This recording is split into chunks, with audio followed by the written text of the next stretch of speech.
So, when I first read your play, I was so moved by what you had to say. And as an actress, you're superb and make those characters just jump over the page. Can you tell me what really made you write this? What was the seed that first came into your mind that wanted you to say what you say within the play? Well, the first thing was a feeling of impotence, of not being able to affect anything in the outer, bigger world. You know, that feeling like, what can I do? Who am I? I'm just one speck in this huge, big problem of violence in the world. And it started early on when I was in college, I think, or just around then, when the Serbo-Croatian conflict was happening. And then I was just young enough to not believe or realize that this just continued. That war and conflict and genocide, things like that, keep happening. And then after 9/11, I was just so sad, and had small children and didn't know what to do. So I thought, I'll just do anything that's good. I'll just start volunteering. I'll donate. I'll do good things. I'll do good acts. And that began to really change me and give me a little bit of energy to maybe find my own voice in how I can contribute. So we're all different, and the way I could contribute was to write this piece and to examine why we do what we do and if there is another way to exist in the world, a peaceful way, which I believe, of course, there is, right? So that's how it started.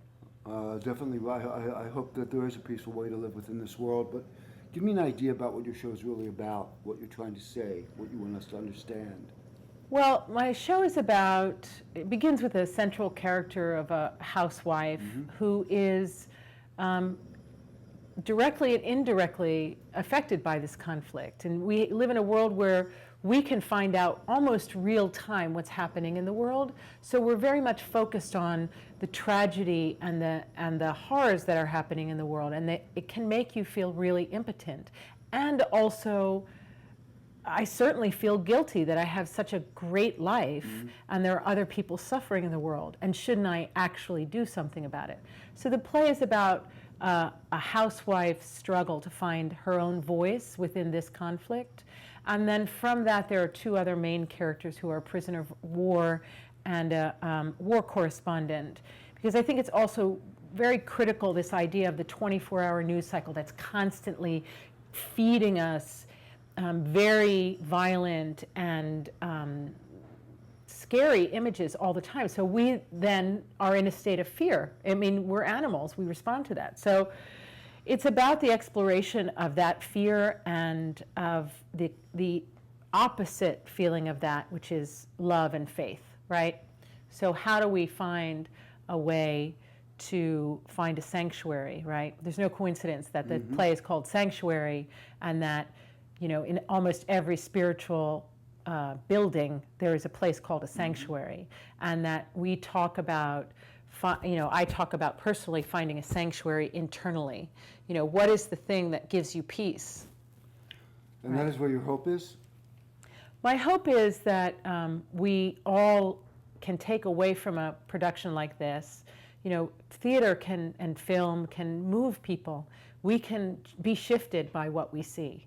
And my hope is that when people leave a production like this, they're actually called to some sort of action. Not just, you know, I'm going to go out and protest against war. I don't necessarily mean that. Start in your everyday life. Start with finding peace inside of you. And as we elevate our own thinking, it becomes a pervasive mindset. That's how peace has spread. We're actually living in a more peaceful time, believe it or not, than we have ever lived in history. If you look at Steven Pinker's book, Better Angels of Our Nature, there's actual graphs, documentation about that. I mean, it's a fascinating thing. We don't believe that because we're constantly fed with these very dark images.